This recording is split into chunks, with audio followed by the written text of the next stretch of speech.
gaa yi ziar naa leen waay di leen jox seen wàccuwaay di leen seet ci altine bi donc xam nga gis nañu aussi li xew ci réew mi macha allah mi ngi mel ni du ma ne soldat yu bees nag du ma leen minimiser mais mi ngi mel ni suñu soldat yi yéen a ngi maintenir xale yi nii la xam nga nit lii mooy nit day xam place am nit da ngay xam sa place da ngay xam sa wareef voilà nit da ngay xam sa wareef xam nga il ne faut pas tomber dans ces pièges de xam nga nit ñëw xaritoog yow jege la dugalanteeg yow pour ëllëg ak sibir bu defee tojaange doo ko mën a wax dara faut pas tomber dans ces pièges gis ngeen man damay wax man boo leen ku xool ci man rek doo def erreur parce que man amuma xarit j'ai pas d'amis il faut pas avoir d'amis gis nga nit bul am xarit da ngay xool defal nit ñëpp xoolal li nga xam ne moom mooy sa fulla ak fayda xam nga quand on dit les états n'ont pas d'amis ils n'ont que des intérêts ñu bari dañuy voilà loolu nangam déedéet mais loolu mooy àdduna ñëpp képp koo gis góor bu sëyeeg jigéen intérêt tax jigéen bu sëyeeg góor intérêt tax nit ak nit bu ñu àndee intérêt tax lekk sax boo koy def raison moo tax kenn du lekk pour zéro bu leen bàyyi ay nit jóge fële di leen wax lii wala di leen def ne ngeen toog fa di maslaha di seet lii di seet le non gat sa moo tax ñu yegg fii te gat sa boobu mooy tax ñu mën a yor réew c'est tout hein mais boo leen fi nekkee di doxee ay sentiment ñu naan leen waaw bu leen wax waaw teg leen ci non gat sa ñun gat sa tax ñu yegg si fii il faut savoir cela gat sa moo tax ñu yegg fii donc boo leen continuer gat sa boobu on va arriver à bon port mais jëlal exemple ci sa bopp nga taal sa oto damay liggéey nii nga taal sa oto ngay liggéey n'est-ce pas ngay dawal mais boo taxawee oto bi dina dem du dem da ngay dawal continuer dem ba yegg gat sa lii la réew gat sa moo ko yor mais amul xam nga ay sentiment ay problème u diw lii la wax diw lële la wax voilà non ku la ko roof rokkos ko te bu leen ko may kenn vous savez man sama liggéey man dama mel ni un grand investigateur damay investiguer damay xool nit jàngat te ci réseau bi lu bari laa ci jàngat te bari nañ fi de gis nga kulunaay ñëw nañu dugg nañu ci ñun rax nañu ci ñun ànd nañoo ak ñun ñu ngi def ay affaire yaakaar ngeen dem ba gëm ne ñii ci ñun lañu bokk te en réalité bokkuñu ci ñun mais loolu bàyyi xel moo koy def nit ils sont dans nous parmi nous bokk nañ ci ñun xam nga wax nañ leen ko nee nañ leen gis nga train bi ñi ciy wàcc balaa muy yegg bon port dina bari lool ñu bari ñooy wàcc train bi parce que kulunaa bi day ñëw ànd ak yow mu gëm loola ne yow la gëm di tàccu li ngay tàccu di bravo li ngay bravo di chapeau li ngay chapeau mais gëmu ko man xam naa ci lu bari ils sont là ils sont partout gis nga Amérique gii France Japon Sénégal ñu ngi ci kulunaa yu bari ngeen di gis nga kulunaa noo koy xamee dee ko coytu rek dee ko enquête rek day mel ni dafa bokk ci yow di ñëw def li ngay def di lekk ak yow di sourire ak yow dafa bëgg a xam mais gis nga bu xamee day jéem a dem nag bu boobaa yàq ils sont parmi nous de bàyyi leen loolu xel gat sa rek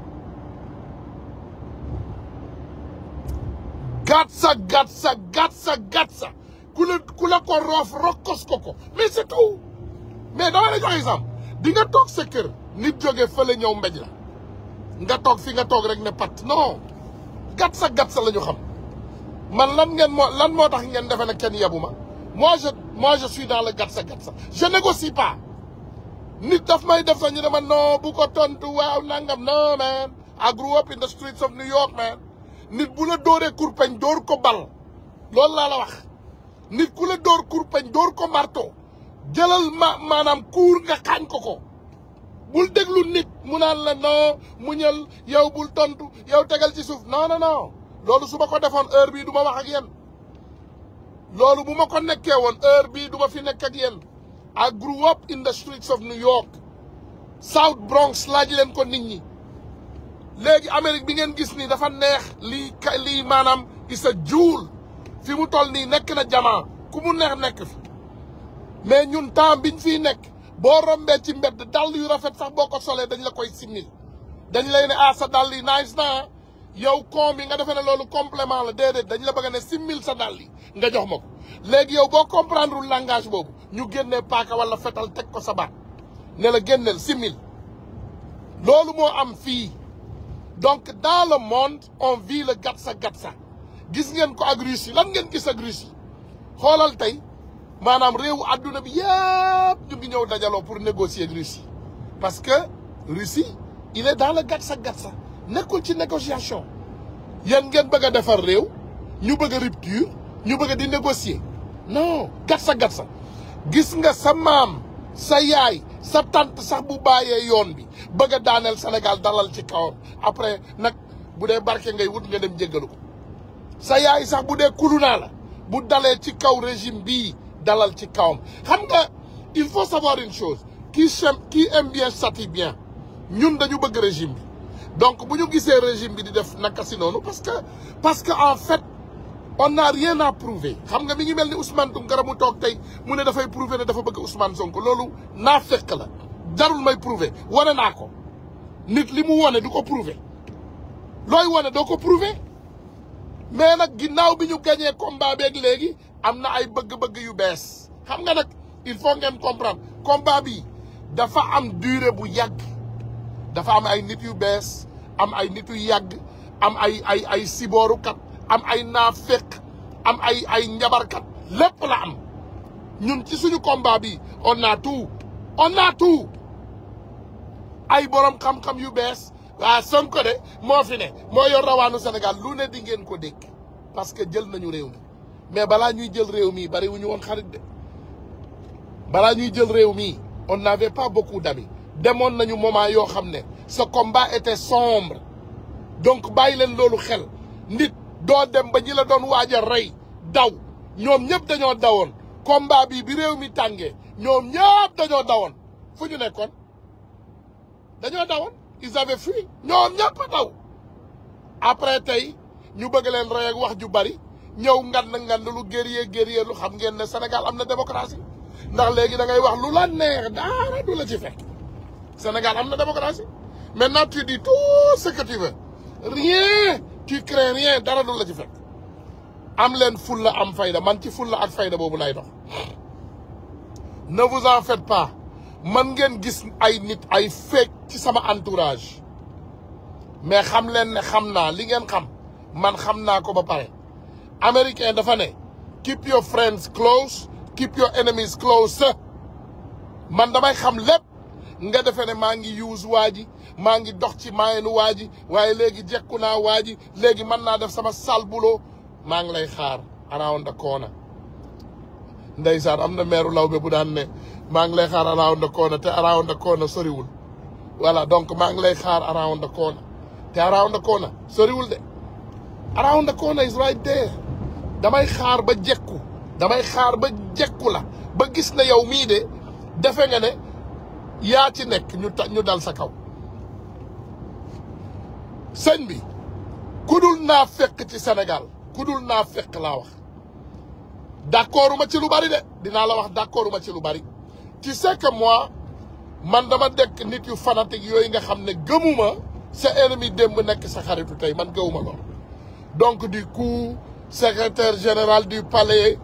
ministre conseiller ñooñu yëpp defe naa dañu leen war a dàq ministre des finances Cheikh Diba mii nga xam ne moo fa nekkoon depuis temps wu Macky Sall ma nga woon fële ci finance ñooñu yëpp dañu leen war a dàq ak ñeneen man pour man képp ku fi newoon ñooñu fi newoon te defuñu fi benn accomplissement dañ leen war a dàq peut-être 1 ou 2 tu peux garder yoo xam ne au moins gis nga ne ñu ngi def différence voilà mais man gawma ay nit yu deful benn différence nga leen fay garder man loolu laa gëm man nekkuma ci fumisterie je ne suis pas dans le naaféqisme nekkuma ci voilà man dama ne il faut virer les personnes yoo xam ne amuñu benn njariñ ci projet bii il faut les virer voilà te voilà xawma jabaru président la xawma rakkam la xawma magam la tu les renvoies du palais voilà buñ fa dugg bu ñu bëggee nañu dem daje seen kër yaay dinaa leen wax loolu bu ñu bëggee nañu dem seen kër papa ñu daje foofu palais bi du kër baayu kenn palais bi institution la gatsa moo fa war a dox Sénégal gatsa moo koy defar on ne peut pas vouloir une chose et son contraire mënuloo bëgg a defar réew nga ne yow da ngay yaru wala yow da ngay teey da ngay xool non faut arrêter avec ça ces mêmes personnes buñ leen jekkoo dinañ leen rey wallahi lazim même personne yii buñ leen jekkoo dinañ leen rey justice bi justice naka ngeen mën a toogee ci ab réew ay reykatu nit di dox seen soxla ñu ngi vécu à leurs besoins ay reykatu nit ay sàcc ay nit yu bizarre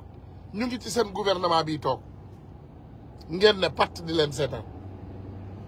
ay reykatu nit il y a des assassins qui sont dans ce gouvernement toog ngeen leen seetaan ça c'est une erreur catastrophique loolu erreur catastrophique fa dinaa leen wax dara du pour rien ma wax démb dama def quelques posts pour ñi ko xamul dem leen ngeen seetaanaat ko boo leen seetaanee post yi vous allez comprendre dama ne nit mënuloo yor sa ay liggéeykatu noon ñi gënoon jege say noon ñu lay liggéeyal lu yendu ci yow ci sa noon bi lay fanaan il faut ngeen xam loolu lu yendu Sénégal ci tànku Macky Sall lay fanaan et il faut que les gens comprennent cela on ne peut pas être dans un pays sérieux ñu ne on veut faire du sérieux mais on va le faire avec des koulouna c'est pas possible vous savez mënuloo nekk ci réew ñu rey fa 80 personnes ngeen yaakaar ne Sénégal kenn waru fa sourire est-ce que xam ngeen ne autorités yi nekk Sénégal nii yéen waru leen sourire may nuyuwaale sama xarit bu baax boobu à l'Assemblée nationale de passage wàññil sourire bi wàññi leen sourire yi yéen waru leen sourire yéen chaque jour da ngeen war a ñàngal di sol ay noir fumé yéen waru leen sourire vous n'avez pas droit au sourire parce qu'il y a des morts dans ce pays et il y a pas la justice qui est faite dafa am ay nit yu dee ci réew mi seen yaay yi ak seen papa yi di jooy seen mbagg yi di jooy seen rakk yi di jooy yéen sourire amu leen ci droit vous n'avez pas droit au sourire passé leen ay loi yu strict ñu defar réew mi il faut arrêter de sourire il faut arrêter de vous mélanger avec ces koulouna c'est pas vos amis c'est les mêmes personnes qui vous voulaient mort hier ñii ñoo bëggoon ngeen dee démb ñu taxaw baare yoon bi bàyyi leen reetaan vous n'avez pas droit dee leen def ni le président Ousmane Sonko foo leen di dem dee leen sol noir fumé yéen amu leen droit wu reetaan vous n'avez pas droit au sourire amu leen droit naka ngay nekkee ci ab réew ñu rey say doomu réew defuloo justice jàppuloo kenn tëjuloo kenn waxuloo kenn dara dossier yëpp xaw ma Macky Sall concam la ci tegoon xanaa yéen da ngeen ci tëdd c'est du n'importe quoi parfois li ñuy wax est-ce que mérité wuñu ko parce que nag nañu am fulla mooy jaay Dakar waxu wolof la te man sooninke la fulla mooy jaay Dakar wala kaay ma ñam jeexal il faut ñu am fulla ak fayda di dox ci gatsa yokk leen volume bi le volume est bon waaye yokk leen ko dama ne le volume est bon waaye yokk leen ko yokk leen augmenter le volume yokk leen ko de loolu mooy dëgg le gatsa c'est à tout le monde ñun mënuñoo tabax mënuñoo jël ab réew ñun Macky Sall joxuñu réew mi dañ ko foqati ci loxo Macky Sall dañ ko nangu léegi nag ñun dañuy nangu réew mi toog di négocier lan moo ñu joxoon réew mi nañ ñu wooyee ay nitu fitna on s'en fout nañ ñu wooyee lu leen neex on s'en fout ñun lu leen neex nañ ñu ko wooyee mais nañu am fulla am fayda dama ne il y a des kuluna parmi nous bari nañu ñu ngi ñëw rax si ñun nëbbatu suñu ay wet di mel ni dañoo bëgg Sonko il faut faire attention de di leen jox ngeen di lekk di naan ñuy ànd ak yéen di sourire ak yéen gëmuñu leen man xam nga man nee naa leen man maa ngi setu gangsta la yor man gëmuma xarit man gëmuma loolu ñëw nga dem nga nuyul ma waa kër gi laa gëm that's it sama nakkul yii lii la américain di leen nakkul lii xoosuwul pour zéro ay bëñ yu bari laa ci damm ay bopp yu bari laa ci duma lii these are my knuckles lii dara ñuulalu ko nii dama box bi ma waree box loolu mooy dëgg nit day am fulla am fayda voilà ces négociations ces tappale loolu dafa jeex ci réew mi nee naa leen ñu ngi ñu rax ñu ngi infiltré nañ leen ñu ngi woo activistes yi di jéem a xaritoog yéen ñu ngi leen ñooñu gëmuñu Sénégal bari nañu ci ñun ñu ngi woo activistes yëpp activistes yi faites attention il y a des gens qui vont vous approcher mel ni seeni ay xarit lañu di reetaan ak yéen di sourire ak yéen gëmuñu leen yeewu leen gëmuñu leen de activiste yi yéen laay waxal di ngeen gis ngeen man ne jugez pas voir quelqu'un avec Ousmane Tounkara voilà il est crédible non man gawma loolu man ñëpp laay nuyu ñëpp laay coytu ñëpp laay waxal ñëpp laay jéem a xam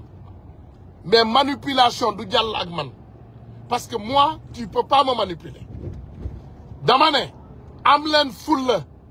am fayda te bañ a yox-yoxi ku war a xeexal justice amul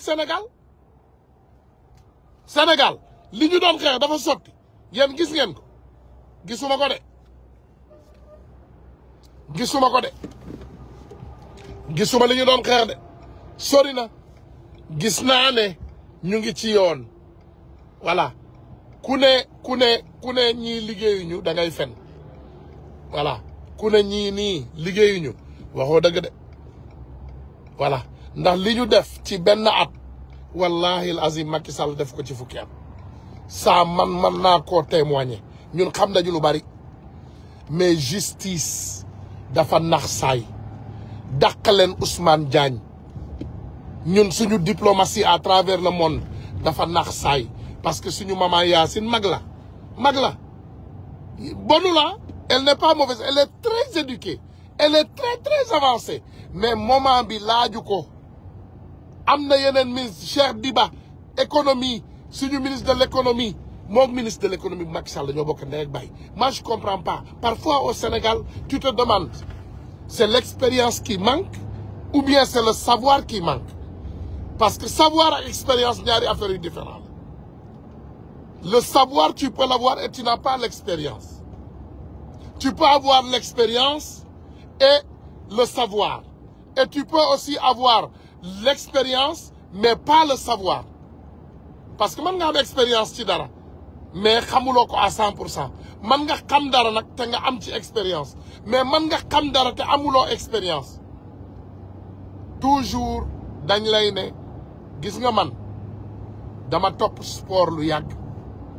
ma topp liggéey lu yàgg ma xam àddina ma xam ni àddina di doxee parfois ki am xam-xam amul expérience boo ko jëlee nga gunge ko day tabax à base ci base bi lay jóge tabax ba muy yegg mais au moins da nga àndoon ak moom di xeex. Ces anciens qui ont toutes les expériences du monde expérience su sàcc la ñu am. C'est des voleurs c'est des malfaiteurs c'est des manipulateurs et gëmuñu projet bi. Gis nga dinaa leen wax dara du ma bëgg di décourager mais 90% de ces gens que vous avez ne croient pas à ce projet. dàq leen te ngeen jël ay nit yu mën a liggéey ngeen teg leen sur place ñu liggéey.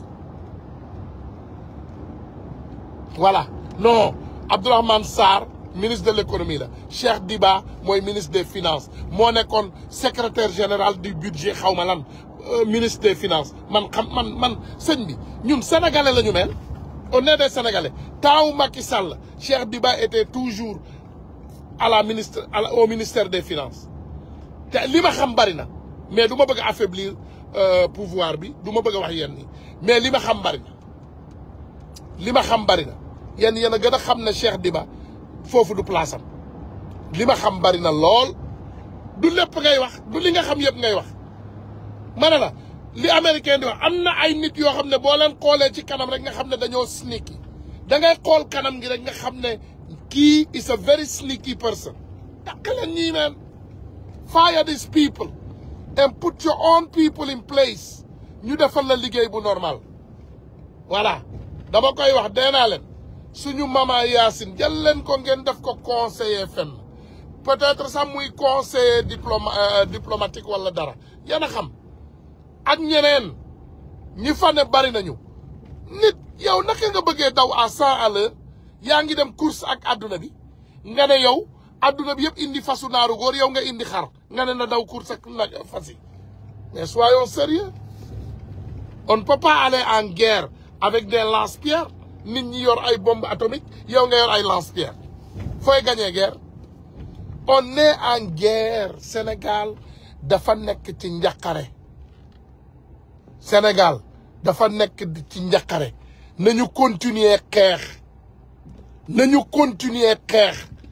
dama ne nañu continuer xar suñu tànku tubéy di sànni ay kurpeñ di xeex.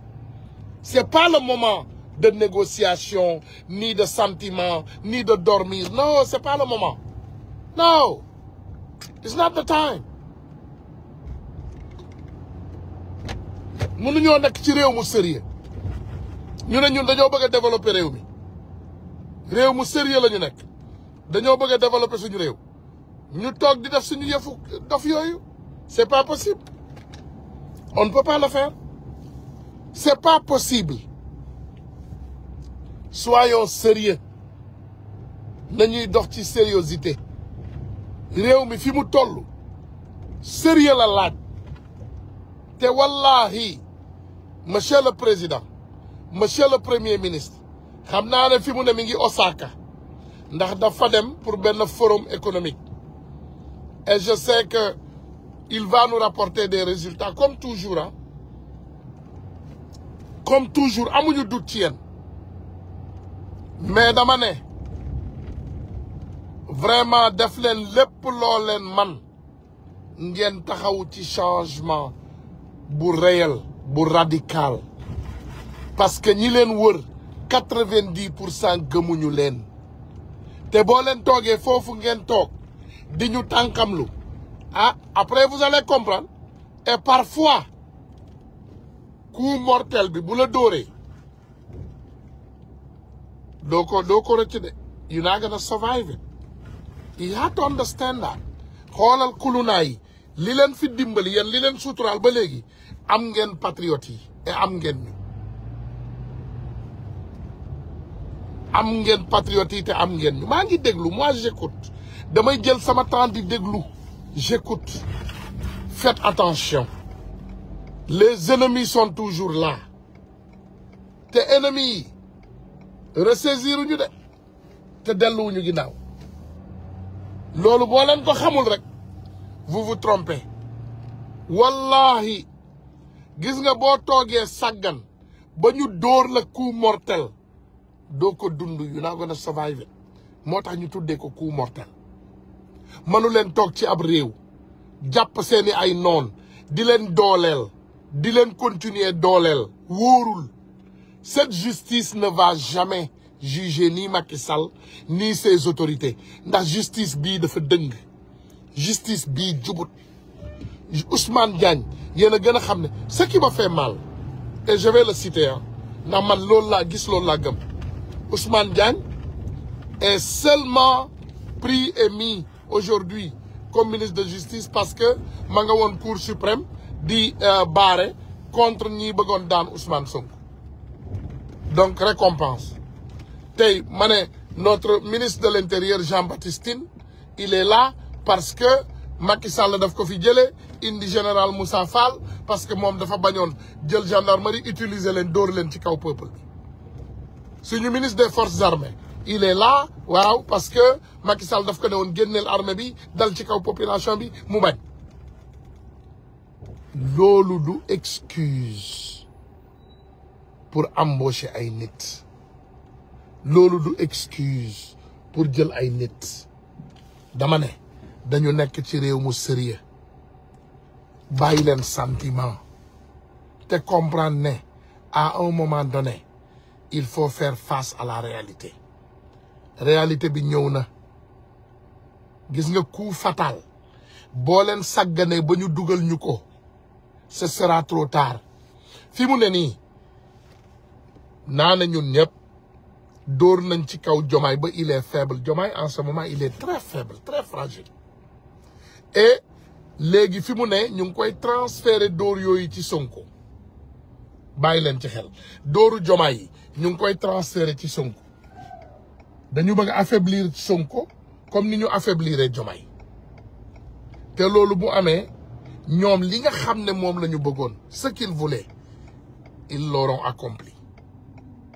lii mooy dëgg te réew mi toll na foo xam ne caaxaan jeex na fi de caaxaan jeex na ci réew mi de ñu ngi sàggan nag ñu ngi sàggan ñu ngi seetaan te ñu ngi fo gis nga fi ñu toll nii c'est pas le moment de négociation c'est pas le moment seen i va seen i yaas xawma va voilà man je ne suis pas man du man maa leen di wax ku ñuy teg ak ku ñu dul teg mais je vous dis que ce que vous avez en place c'est pas bon voilà Ousmane Sonko mi ngi def liggéey bi yëpp Ousmane Sonko fi mu toll nii mi ngi daw à 300%. C'est lui qui est en charge de la diplomatie sénégalaise Ousmane Sonko mi ngi def diplomatie sénégalaise bi Ousmane moo ko yor tukki yi muy def nii liggéey boobu muy def liggéeyu diplomatie la maa ngi koy def maa ngi def liggéeyu ministre des finances mi ngi négocier ay finances mi ngi def liggéeyu ministre de l'économie mi ngi taxaw ci économie sénégalaise dama ne nañu am fulla am fayda li ñu nekkee ci réew mi doxul de ku ñu ko waxul nag waxuñu dëgg yéen a ngi liggéey gaa mais doyut parce que kuy xaar justice boo ko livré lekk ba biir bi feesit justice bi rek lay bàyyi xel kuy xaar justice ak loo ko mën a defal ci àddina bi loolu rek lay bàyyi xel donc dama ne gatsa nañu continuer teg suñu tànk fi ñu ko teg te continuer xam ne réew mii dafa laaj liggéey réew mii dafa laaj liggéey réew mi du réewu caaxaan réew mi du réewu fo réew mi dafa laaj liggéey te nañu ko bàyyi xel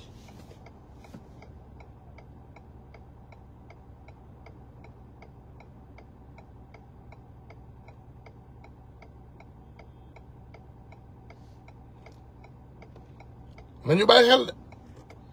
banditisme bi nekk ci réew mi xeex moo ko fi jële ay négociation du ko fi jële il faut nit ñi bàyyi loolu xel li nekk ci réew mi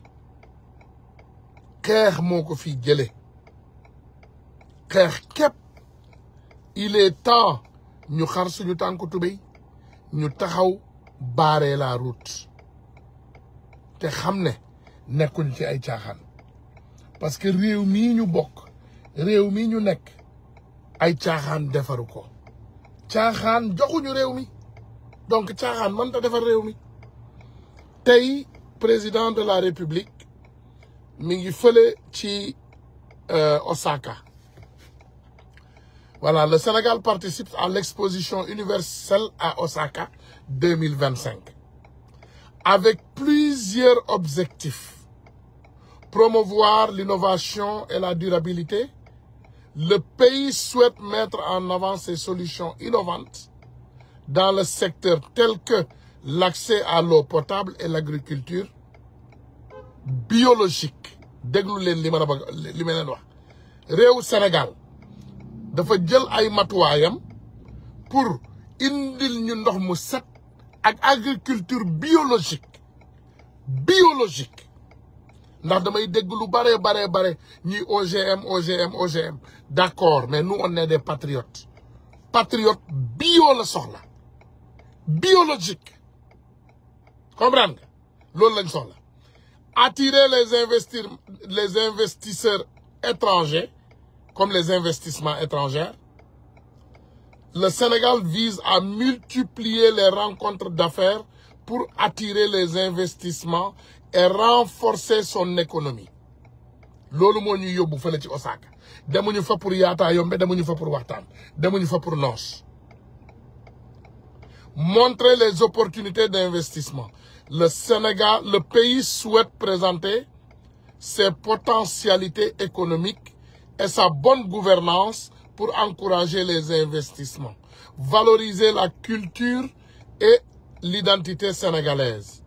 La journée nationale du Sénégal prévue le 27 août 2025 sera l'occasion de mettre en avant l'identité culturelle et économique du pays. Renforcer la présence internationale. Le Sénégal cherche à renforcer sa présence sur la scène internationale et à promouvoir ses entreprises et à savoir-faire. Le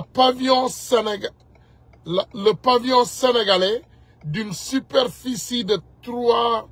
300 mètres carrés sera une vitrine de l'innovation et de la créativité sénégalaise. Le pays table sur un retour d'investissement de 100 milliards de francs CFA suite à cette exposition. Maanaam Sénégal 6 semaines bi gis ngeen ne le président Bassirou Diomaye Diakhar Faye dem na fële ci Osaka foofu li ko fa yóbbu nag exposition universelle moo fa am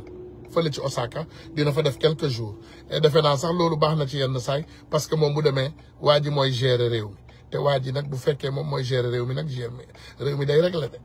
moom bu fekkee moom la ñu bàyyi ci ginnaaw mu gérer tout va régler voilà donc encore une fois ma nga fële ci Osaka pour fësal man-manu sénégalais yi pour fësal won adduna bi ne Sénégal c'est pas un pays corrompu pour investisseurs yi mën fa ñëw di investir donc dañuy def lu bare pour won nit ñi ne Sénégal seen loxo dafa set maanaam xam nga dara gënul neex au moins ñu xam ne sàcc amatul Sénégal xam nga boo leen di déglu le président Ousmane Sonko il nous avait bien dit que Sénégal il suffit tout simplement d'arrêter le vol et on va se développer maanaam réew mi bu ñu jàppee loxo sàcc yi rek bàyyi sàcc bi bu arrêté ci réew mi rek réew mi day développer te lii mooy dëgg donc dama ne nañu am fulla am fayda am jom te yeewu te xam ne manipulateurs yi kulunaa yi bokkuñu ci ñun loolu mooy dëgg ñun ay patriotes lañu patriote dernière heure ak kulunaa yëpp benn la dinaa leen wax de gis nga combat bi dafa am ay nit ñoo xam ne dañu toogoon ci touche bi di xaar dañu defee ne woon dañuy échoué bi ñu demee ba gis ne waaj nañu am ndam ñu daw ñu ñëw tëb ci train yi ànd ak ñun am na ñoo xam ne aussi dañu xaar ba ñu gagné ba pare ñu soog a ñëw mais combat bi c'était perdu d'avance mes chers c'était perdu d'avance gatsa bi moo ñu ko may dañu gëm li ñu gëm bés accélérateur bi bañ a xool dellu ginnaaw les Koulouna sont parmi nous ba ci suñu biir am na ñoo xam ne ñu ngi doon jaay combat bi ba ci suñu biir am na tey ay nit yu jege woon Ousmane Sonko trop dañu doon jël xaalis il vendait le combat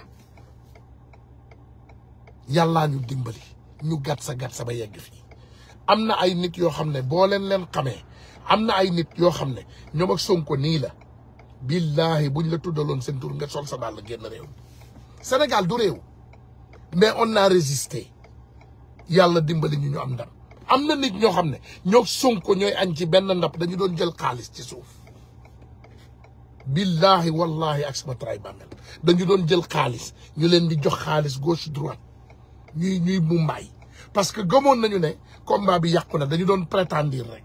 dañu doon maanaam naxasaale li ñu ne naxasaale di sourire di ci jéem di bokk mel ni gëmuñu dara il ne croit rien moo tax man du ñëpp laay déglu am nañu borom làmmiñ ñu rëy yoo xam ne man xam naa ne duñu patriote coow lee bari rek ñu yëkkati seen làmmiñ yi di wax ana bi wax jotee foo leen ne woon quand on devait parler vous étiez où vous étiez là et libre pourquoi vous ne parliez pas tey ngeen bëgg a wax ba wër nit ñi ngeen mel ni ay yamb ay yoo we fu réseau tàkk ngeen taxaw suñu Koulouna yi ñoo yee saaga ñu li ñuy saaga ñoo yey parce que y a beaucoup de fumisterie quand ce combat allait yéen ñëpp da ngeen nëbbatu ji woon sëñ bi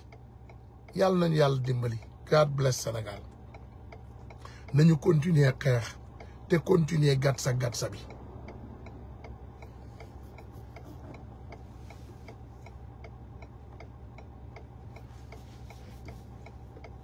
nañu continuer xeex te continuer gatsa bi Aïda Sakho laa liyoon Aïda Sakho mii ngeen di gis kii nii PDS la Aïda Sakho sama sœur la sama xarit PDS la kii c'était une membre de 1 Million March mi ngi nii ba amul xeex bu mu xeexul ci réew mi ngi nii waa PDS la PDS ci cadre yi nag mais sama xarit la mais nag li mu gëm gëwuma ko li ma gëmu ko mais Aïda Sakho yow xam nga ne suñu gars yi ñu ngi liggéey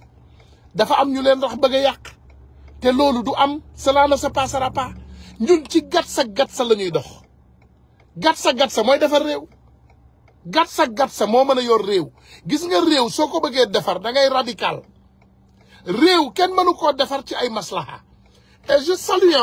mes frères patriotes yéen ñi taxaw xar seen tànku tubéy Ibou Fall sama copain waaw Ibou Fall noonu la de gatsa rek voilà dañuy gatsa we had to fight mënuñoo toog ba am ndam di négocier you can't do that yéen xamu leen mais ñun xam nañu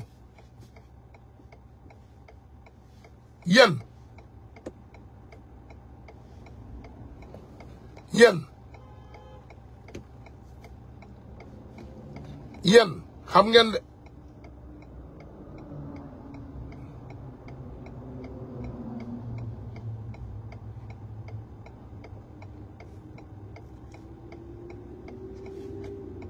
non mais sonn c'est normal Aïda xam nga mbir moom soo ko gëmee man loolu laa gëm da nga koy jaamoo yàlla xam nga li ñuy ne ñaar benn xamul waaye ñaar xam nañu xam nga tey ku mel ni yow am na yoo xam ne boo ko déggee ci Sénégal yow di nga comprendre ndax yow keroog bi may ñëw Sénégal ndeysaan daaw jéeg ah non 2019 tu étais là à nos côtés ñu présent amul lu ñu deful ci réew mi pour éveiller les consciences amul lu ñu deful ci réew mi pour réew mi avancer pour yàlla man ñoo dimbali réew mi tey ñu jële ko ci loxo Macky Sall voilà amul lu ñu deful et la yàlla xam doy na donc dama ne nañu continuer ñii nga xam ne ñoo fi nekk te bëgguñu réew mi baax